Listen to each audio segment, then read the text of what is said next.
Hey, happy Monday, everyone. I'm Meredith. I'm here with our message for Monday, the 24th of October, 2022. I'm calling today the in-between day. Between Sunday and Tuesday, because a whole lot's going on in the cosmos for us. So today feels a bit like get ready, be prepared sort of a day. So let's visit Sunday for a moment. Let's go back a day to yesterday. And what went on? We had the sun enter Scorpio at 6:36 a.m. Happy birthday, Scorpio. Woo! Saturn stationed direct about 7 seconds after midnight. And Venus entered Scorpio as well at 3:52 a.m. Check your time zones. They will likely differ from my own. And today, of course, there's other stuff going on in the heavens. We're not going to go over those right now. Trines and squares and so on. The moon is in Libra today. It is going to move into Scorpio at 3:18 tomorrow morning. So the sun and the moon and Venus are all going to be in Scorpio. We have a new moon in Scorpio. That happens tomorrow at 6:49 a.m. We have a partial solar eclipse at 7 a.m. in Scorpio. We've been talking about this stuff for many days. And one of the things that has come up from my guides in recent days, what they've been wanting me to share is go back to the Lionsgate reading in August and do a review of that reading, because there's information there that is influencing the now. So I'll link that video for you at the end of this one. So again, sun is in Scorpio, Venus in Scorpio, moon is in Libra, shifting to Scorpio, and Saturn has station direct in the sign of Aquarius. And I like this arrangement of Saturn in Aquarius. We've had Saturn retrograde for a good number of months, and Saturn has the reputation of being the taskmaster.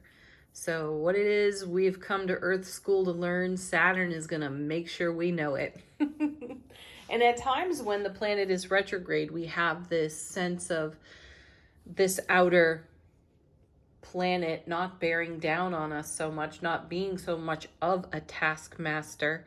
And my sense of it is having Saturn station direct is going to feel really good to our intuitive gifts as we come into this eclipse and all of this Scorpio energy, because we've had quite a season of celebration since Saturn and so many other planets went retrograde. We've had a lot of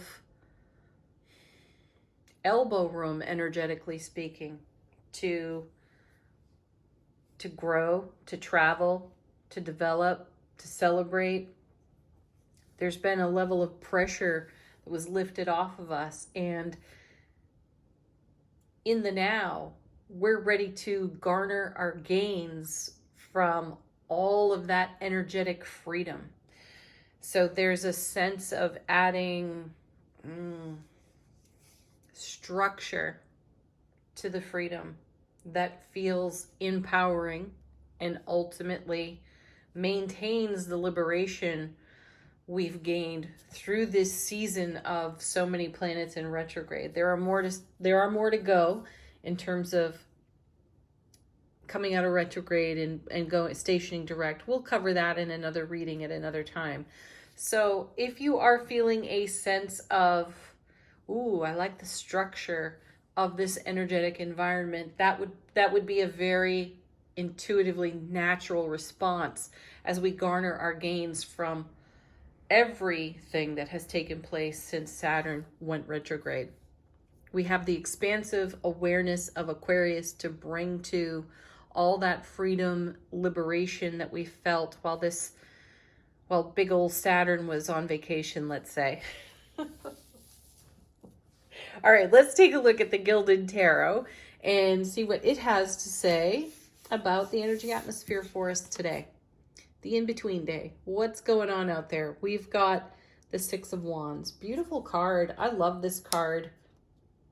It's sixes in tarot are about harmony. They're about balance. This is a homecoming to the self card. And that's what I feel off of Saturn. Like we're feeling a sense of homecoming to the structure that Saturn can provide. It's going to give structure to anything that may feel at loose ends, that is ready for expansive development. Okay. So Six of Wands, victory and success. This is a pat yourself on the back kind of a card. Our next card is the Ten of Pentacles. Look at this. How beautiful is that? We are being welcomed into the Ten of Pentacles, which is a fulfillment card. All tens in tarot are. So we're celebrating the fulfillment of Saturn retrograde, and we're being welcomed back from the journey of Saturn in retrograde to the structure of the welcoming of the Ten of Pentacles. This is a great representation of the abundance and the bounty that we are coming home to in our own heart space. That's really sweet. And then we have the Ace of Wands. Fantastic. You know, Scorpio season, some people eye roll heavily and some people are like, yeah, bring it. I'm in the bring it category because Scorpio is a very deep, also exceptionally expansive sign and beautifully intuitive in the water signs. And I feel that we celebrate the depth of our Six of Wands being welcomed through our own heart space of Ten of Pentacles. So we bring the depth through our passion, through our motivation, our enthusiasm, everything represented by the Ace of Wands. So we've got an abundance of fertility here. And take fertility where it resonates for you, because these could be inspired ideas. You know, we have a very rich and fertile creative inspiration because we've been out here garnering gains from retrograde Saturn and other retrograde planets as well. I'm not overlooking all the other ones, the other 5 planets that were retrograde. Some still are. So we're making the most of this, and we're going to go deep with it. We're going to go passionate with it. Yes. Another quality of Scorpio that we can celebrate here. So use the strength, the depth, and the passion of Scorpio energy in this partial solar eclipse, new moon, and go as far as you can go with the dreams that you have. Take flight, folks. Then we have the Queen. Yeah, make something of it. There's the Queen of Pentacles, the mother of the material. She represents home and hearth and children, more fertility, more abundance. Invest the energy of Saturn retrograde in Saturn stationing direct through Aquarius. Be expansive, be aware, be open to receiving, be open to welcoming yourself deeply and more passionately into the Ten of Pentacles quality of your own heart space. Wow. And then we have the Two of Wands. Three of Wands, excuse me. Yes, see, here's the structure taking form here on the Three of Wands. This is a card about building on our dream, using the material, the mother of the material, nurturing to life everything we hold passionately in heart space and putting it on a foundation. So with the Two of Wands, we step through a gateway to a whole new world of opportunity, right? And then we start to put down some roots there. We start to make something more of this new world of opportunity, Queen of Pentacles, on the Three of Wands. And what are we building? Where are we going? That's fantastic. There's the Four of Wands. Wow. Yes, a super solid foundation. One of the happiest cards in tarot. This is such a divine and fulfilling alignment. If you ever needed an emphatic yes for what's taking place in your heart space, here it is. This alignment is, it is truly divine. This is the result of the investment you are making in your journey. This is what's rippling in your broadcast, in your sphere of influence. And these cards are representative also of how you continue to maintain this and make more of it. Let's see what's on the bottom of the deck. How is the universe supporting and serving us through this dynamic flow of energy? Our first card. There's the Empress. There she is, Miss Venus herself. I love that she's here because some of us may be asking, what do I do now? Continue to nurture it would be her answer. Nurture all of this gorgeous abundance and all of this creative fire and passion. Go deep with it and be in expanded awareness. Saturn in Aquarius. Next, we have the Five of Pentacles. Ooh. And right behind that is the Seven of Swords. Wow. How perfect. So the universe is supporting us in our moments where we might settle for less than. That's the Five of Coins right there. Fives, as you know, destabilize energy. The gift in the destabilization is achieving stability. So the universe is nurturing us through any instability as we maybe take a few steps on wobbly legs into this whole new world of opportunity that these cards are showing us up here. And when we reach a point where we could be feeling as if we are settling for less than on this five, we start to recognize how self-sabotage robs us of our joy. You know, the Seven of Swords is considered the thief card in tarot. And it's not that somebody's taking something from you. It's where we sabotage our own abundance, joy, happiness, stability over here on the Four of Wands. So I feel as if, let's take a closer look at the artwork on the Empress. There she is with the Venus sign symbol there.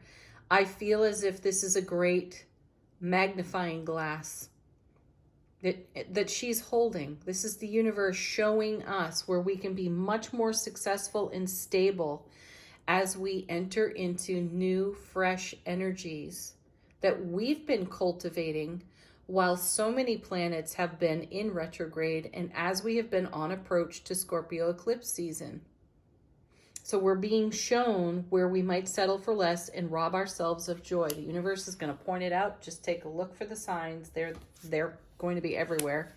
Then we have the Wheel of Fortune. This will help us stay in alignment with the fulfillment of our destiny. And the Wheel of Fortune, as you know, I refer to it as the divine delivery system. What is it delivering to your Four of Wands foundation? So while we might wobble a bit here with the 5 and the 7, it's okay. Allow for that. Unconditional loving kindness and compassion is what is meant to be extended to ourselves as we find ourselves in this fresh, unusual atmosphere. The universe will keep us in alignment with what we are destined for. Then we have the Moon card. Perfect, because eclipse, hello, new moon in Scorpio. There it is, what's emerging. The moon shows us in a different light, like the Empress holding up this magnifying glass of loving Venus energy, showing us where we can be kinder, gentler, and more unconditionally loving to ourselves.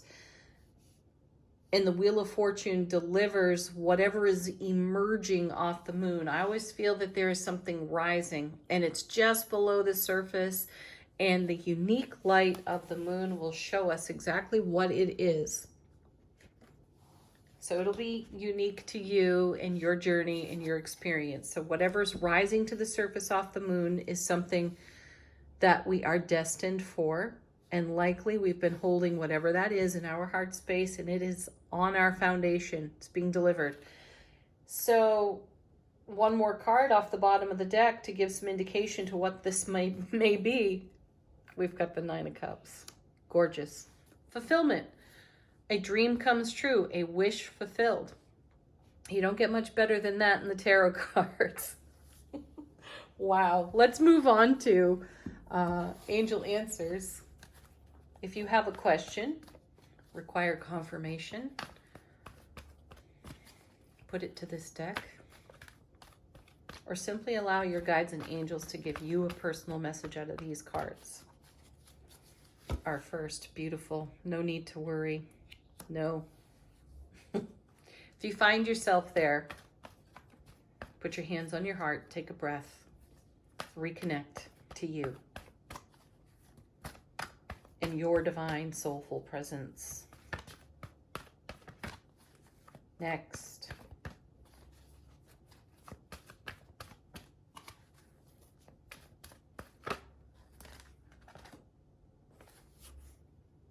Compromise. You may need to do some compromising with yourself when you encounter your ego on the 5. When or if you encounter your ego on the 5 and the 7, you may have to engage your 6 of Wands for harmony and balance. And you may desire to lean a little bit deeper into the Wheel of Fortune and trust the universe, trust yourself.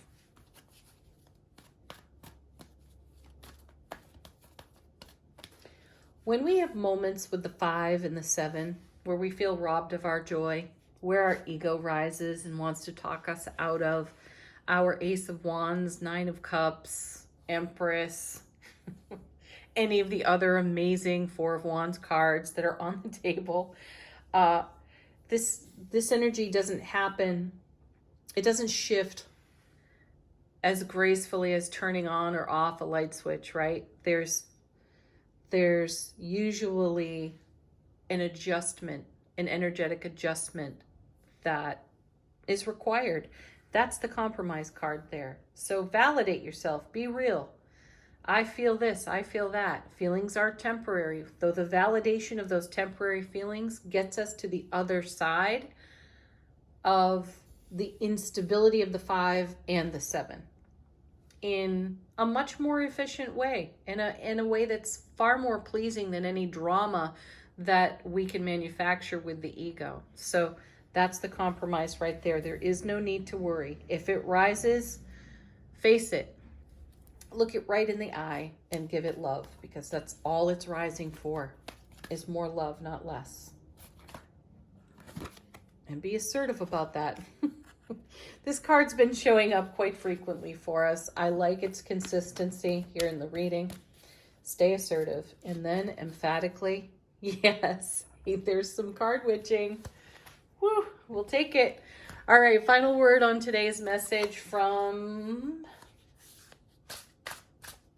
I think it's Shaman's Dream Oracle. How is our soulful presence whispering to our waking consciousness?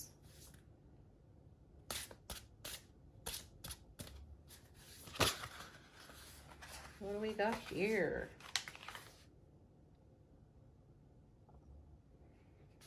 We've got 2 cards. We have first, Dragon's Hoard,